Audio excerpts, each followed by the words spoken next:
Hello and welcome back to Dark Souls 3 Champions Ashes, playing with the saw cleaver. So, what's on the agenda? Killing Dragon Slayer more, maybe possibly killing the twins. I don't think so. I'm not going for the series set, so I don't really care about that. But definitely killing Dragon Slayer more. Then going to go to Archdragon Peak, and then we're going to probably DLC. Because at that point, there's nothing else stopping us. Ooh, really? Yes. Although I should go to Twin Princes. Why? There is an Estus Flask shard, and there's an undead bone shard too. Excuse me, what? I did not. Ha ha. Nice. I did not burn the undead bone shard. Like a true professional. I let you win. Don't you understand? I let you win. You're nothing. Woo! High damage.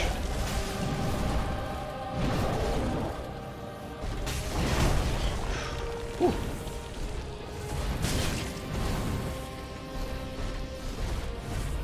Man, the absorption sucks ass.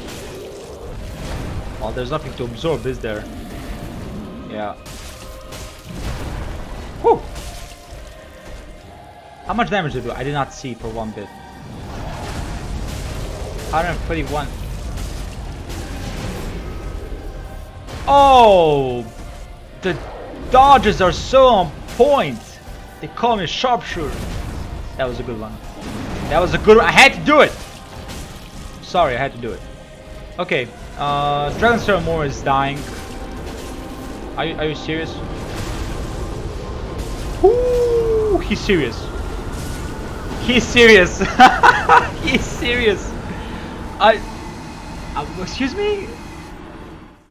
But okay, I'm gonna be honest. I forgot that attack has AoE. I have forgotten about that. That attack has AoE. Alright. Shocked.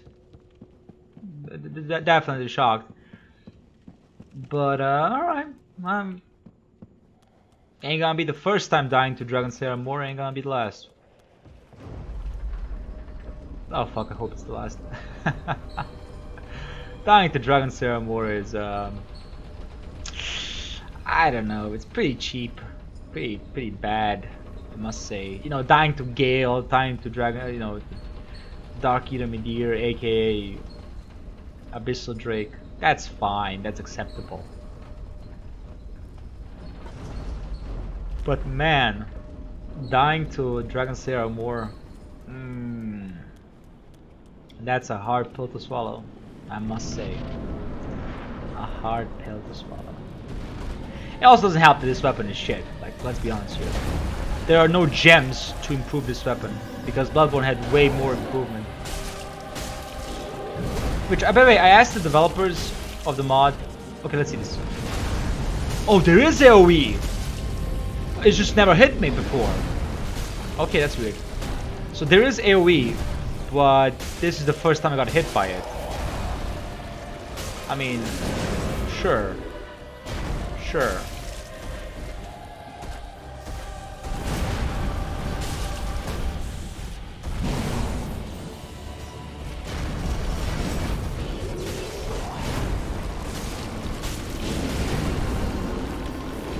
So I asked the developers if they're gonna add infusions to these weapons, and they have one of the developers, I think the head developer, maybe I don't know. There's like 6 people of them working there. Props to all of them. Has said that no, they're not going to be adding infusion to this weapon. They might add like different versions of it, you know, like different scalings, which I can't wait. That's gonna be so badass. So if you want a burial blade that has like int scaling, there you go. There's now an int scaling burial blade and stuff like that. That would be badass. Not gonna lie. But you know, a part of me is like, come on. Bloodborne had infusions. In fact, that's where the whole gem shit comes from. So how are you not gonna include infusions? But I understand. I understand if it's a balancing act. I completely understand.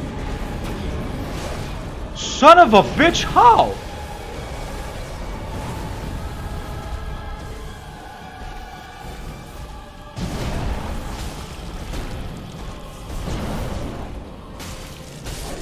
There we go.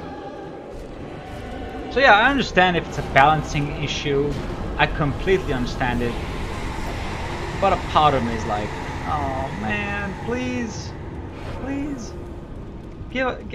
please, give us infusions. Like I said, the whole gem system does come from Bloodborne. So please.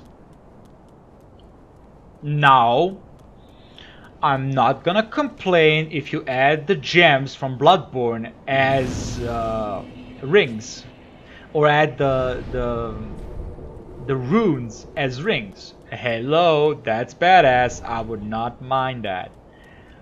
But I actually did not ask the developers, so I have no idea if they're gonna do something like that. If they do something like that, hello, badassery. If they don't, fine. Yeah, fine. They talked about adding armor to Bloodborne, and they said that they will only do it is if somebody makes a fully functional versions of those armors, aka the cloth physics and all that. If no one does it, they're never going to add armors, and I'm fine with that. It's fine. I understand they're going for quality over quantity. I'm completely okay with that. In fact, I support it, because just because there's a lot of shit doesn't mean it's a lot of good shit. So yeah, I'm okay with the fact that they're not including a lot of stuff, because it's not complete and all that. Now they are in the talks, as much as I remember. Somebody made fully functional weapons from Sekiro to work in Dark Souls with completely unique everything, like completely unique everything. So I'm excited about that. How they're gonna do that? And they said that they're actually in the talks of maybe, you know, merging the two mods. And if they do that,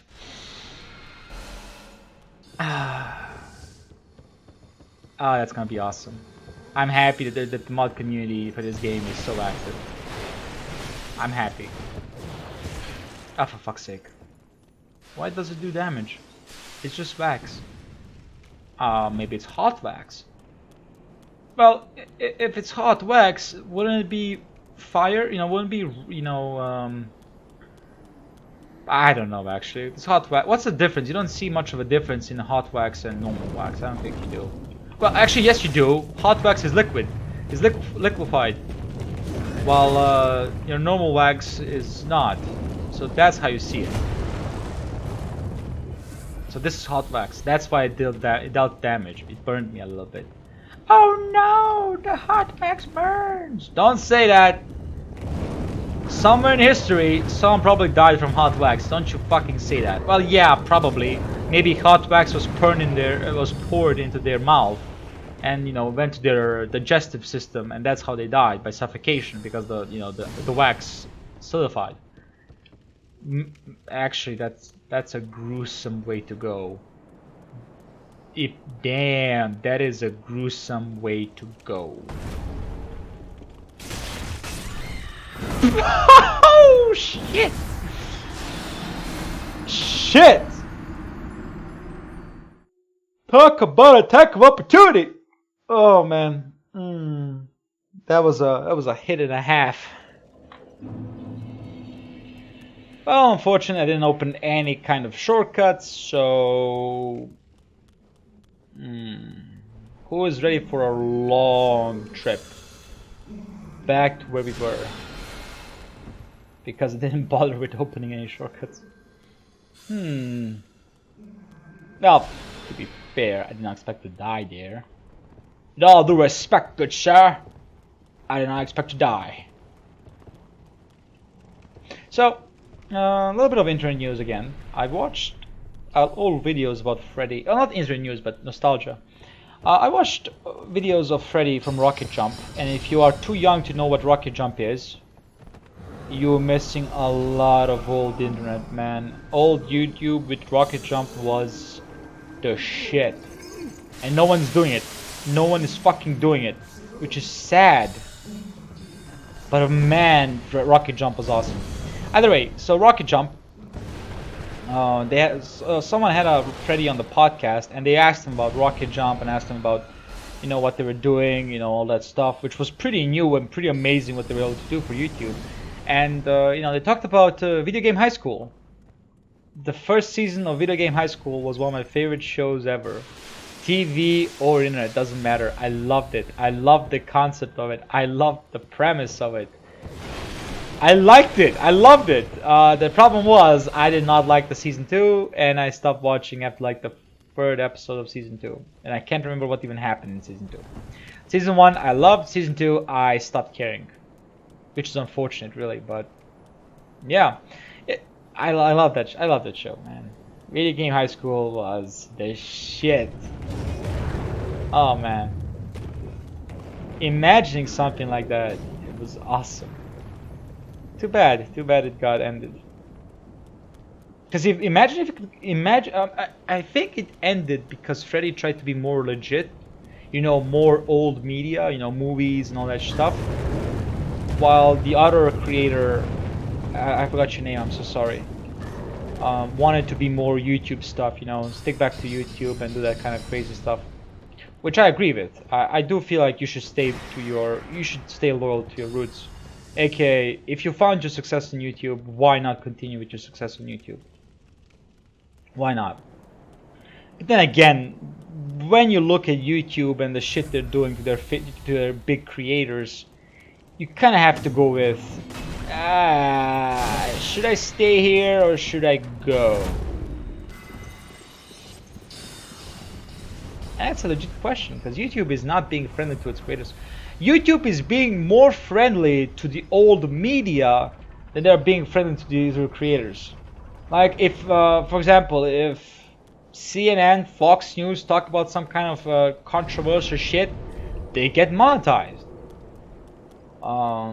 They're okay. If a YouTuber does it, gone. What gone? Gone. You just lost your rights, motherfucker. It's like, well, that's great.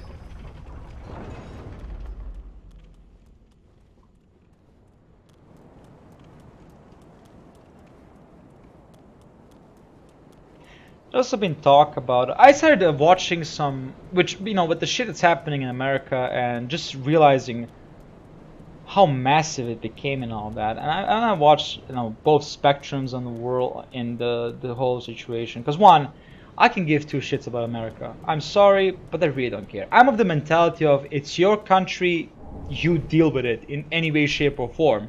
No one should tell another country on how to deal with their eternal problems.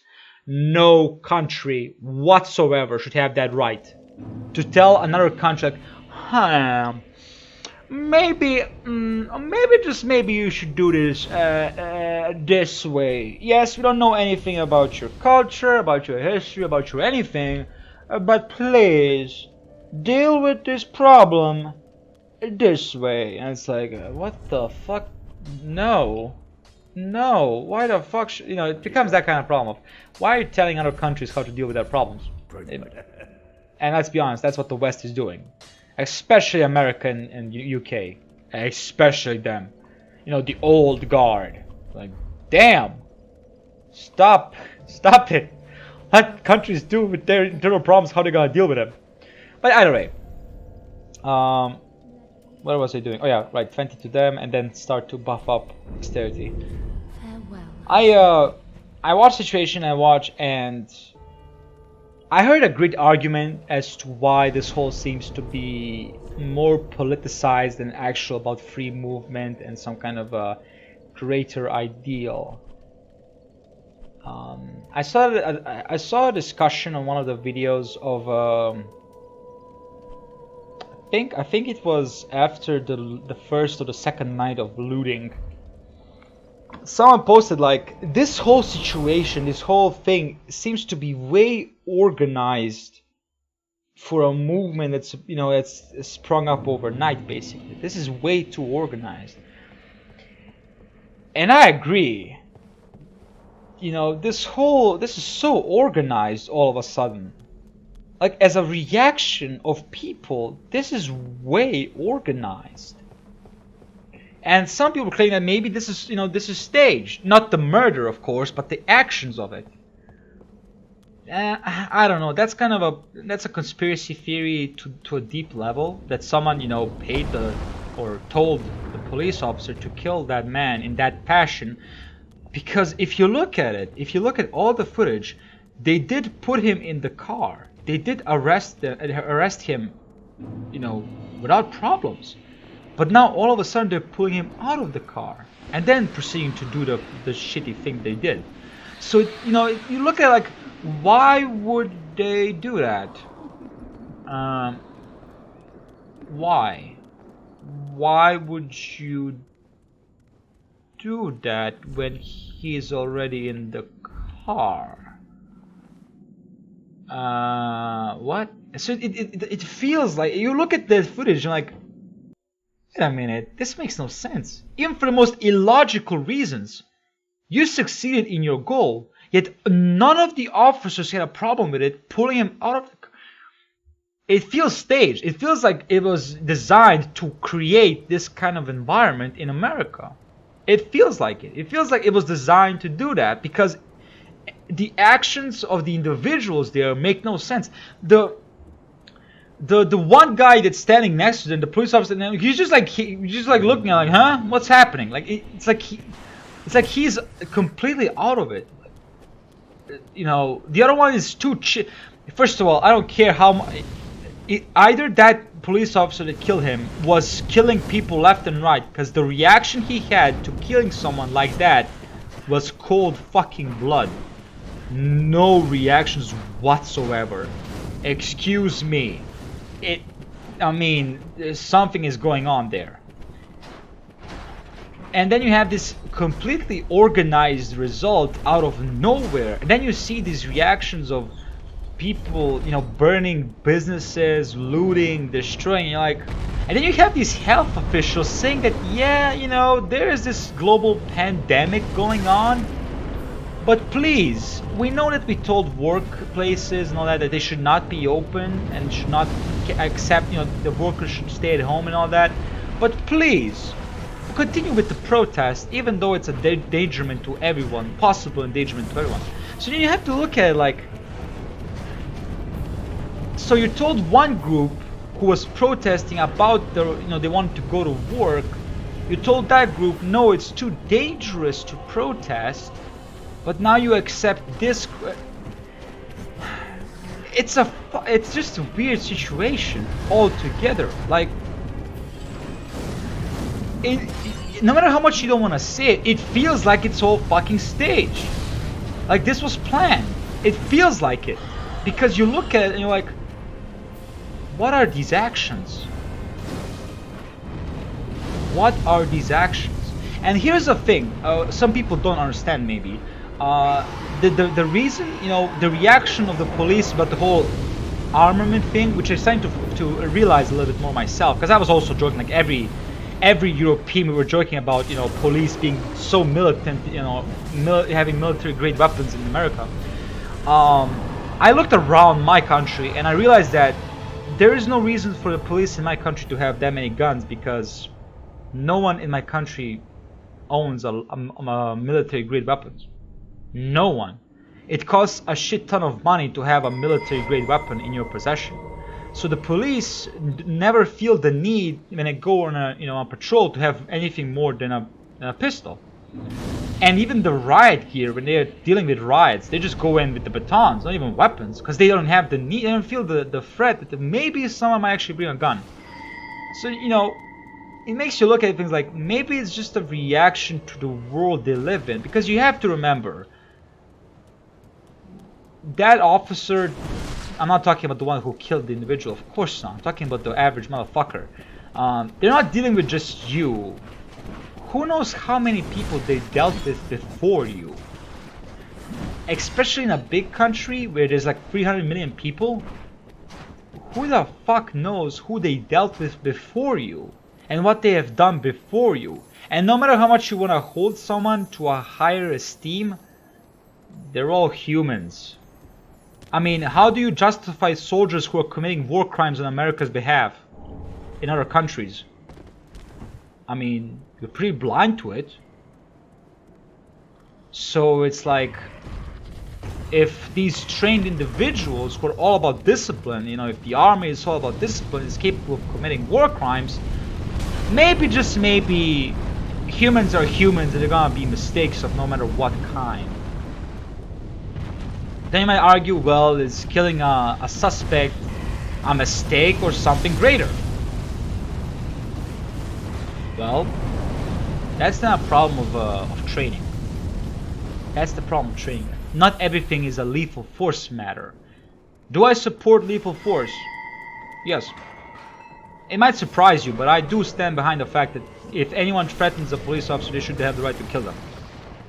It's not a foreign concept. I support holding your ground. I support you know, having the right to carry a gun in your home, and if everyone breaks your home, you have a full right to kill them. I fully support that kind of right, because trust me, we need that in Serbia. We need that in Europe. Then there might be less breakings into the homes. I fully support having the right to carry a handgun. Assault rifles, you know, the AR-15s and shit like that. No, I don't support it. I see no reason for a civilian to own an AR-15. No, or a Kalashnikov. No reason whatsoever. Why would you own an AR-15 or a Kalashnikov? Why? You going to war, son? Or are you protecting your home? Shotgun, I understand completely. I can understand shotguns. Like the Balemis, you know, the 6.7, you know, the pump shotguns. Ah, for fuck's sake. I can understand them. But, you know, having an AA-12 or a Sega or, you know, any kind of those, no, I cannot understand the need. You know, here's the thing. It's not to understand that people want them. Of course they want them. But I understand the need for them. Because there's a difference between need and want. So yeah, it's just... The one thing people don't realize is, and I think people need to realize this, is policemen equip themselves to any kind of possible scenario they might face. Because you have to remember, police are outnumbered always. Because otherwise, what do you have in your country? A police state? Basically, what do you have in your country if you have more police officers than civilians? You have a police state. You have a prison?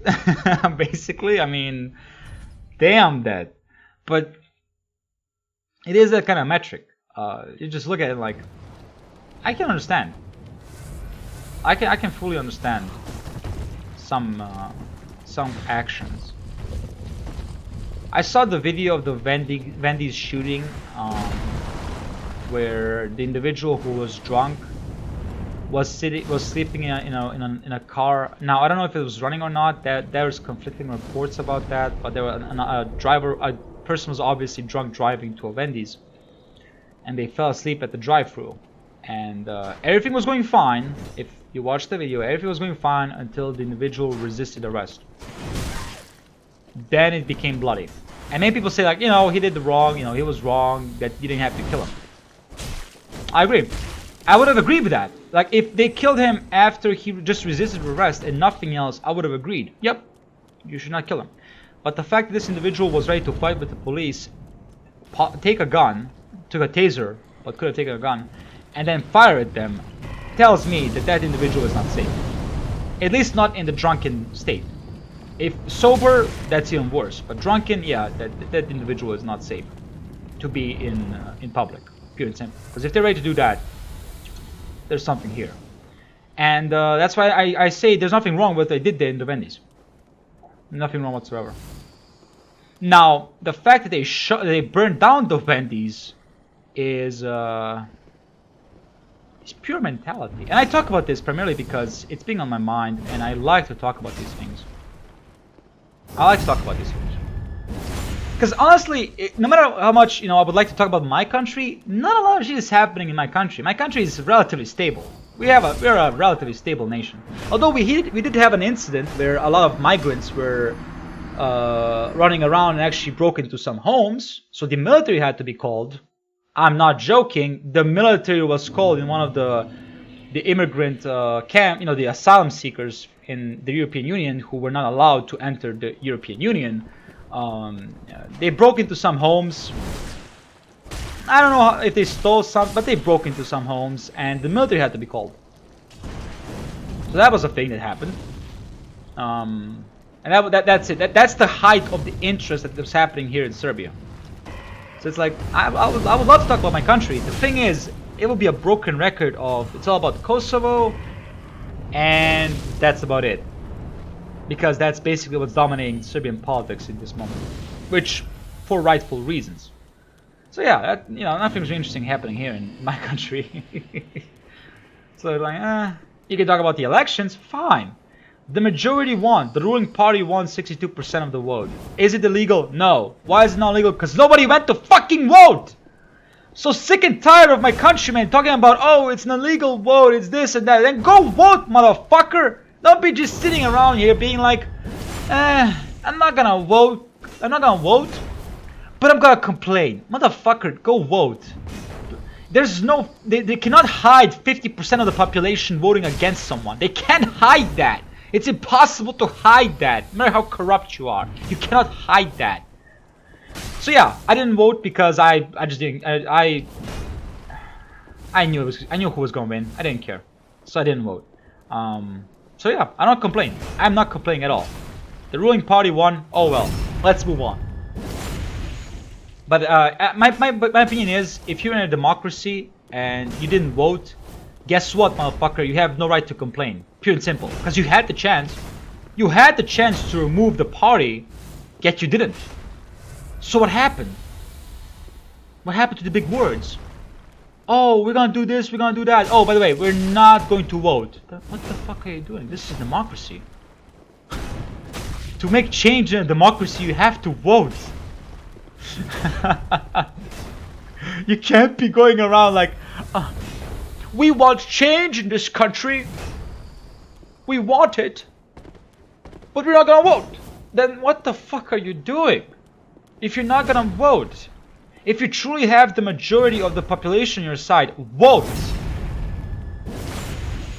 So yeah, that's the kind of situation here in Serbia, and it's a funny situation where people are trying to claim, oh, it's a false election, fraud, even though, again, maybe 50% of the people voted. Maybe. The numbers are disputed on how many people actually voted, but let's say 50% of the population voted. And guess what? The ruling party called all of its members to vote. You can bet they called everyone to vote. Like, motherfucker, guess what? You're in the party, you're voting. No bits, no buts, no you're voting. So yeah, it's like, clearly they're going to win because they're gonna put all their members to vote. They're gonna declare everyone's voting, pure and simple. And they did that. So I'm not minding it. I don't care. They might be saying, well, I could have made a change. Again, 50%, only 50% of the voting population went to vote. How the fuck am I gonna make a difference? What, is my 0.0000001% gonna make a change? No. In fact, when somebody won 62% of the seats in the parliament, there is no change. They have more than half the parliament in their control. What is there to change? Nothing. Oh well, they're going for the right. So yeah, it's just that, again, that's what I'm talking about. It's like, there's nothing interesting happening here. Unlike America, like I said, America is being very interesting. And another interesting is Europe. Why is Europe all of a sudden being, active? What? Why? What are you going to change in America? Like, please explain it to me. What are you going to change in America? I don't get it. I just really don't get it. But oh well. I'm gonna stop with the politics exactly at the end of the episode. I'm so sorry if you didn't enjoy the political talk. But I had to take that off my mind a little bit because it just being in, I've been thinking about it, and just, it makes no sense. It makes no fucking sense. What is happening, and just, yeah. I'm sorry if you didn't enjoy this. Leave a dislike if you didn't enjoy this. I can understand. I can completely understand if you didn't enjoy this. So yeah, no hard feelings. Ashen 1. Bring me Ash. And that's it. How shit is this weapon now? Well, let's see. It's 330. Oh no. Oh no. Oh baby girl, what you doing? Yup, I was right. Okay, so we're buffing dexterity. Oh no, baby girl, what are you doing? It's a B and C. This is dog shit. Oh, whether you like it or not, this is dog shit. We're having dog shit damage. Anyway, I hope you enjoyed the episode. If you did, please leave a like, subscribe, or comment. If you didn't enjoy it, leave a dislike. I completely understand why. Goodbye.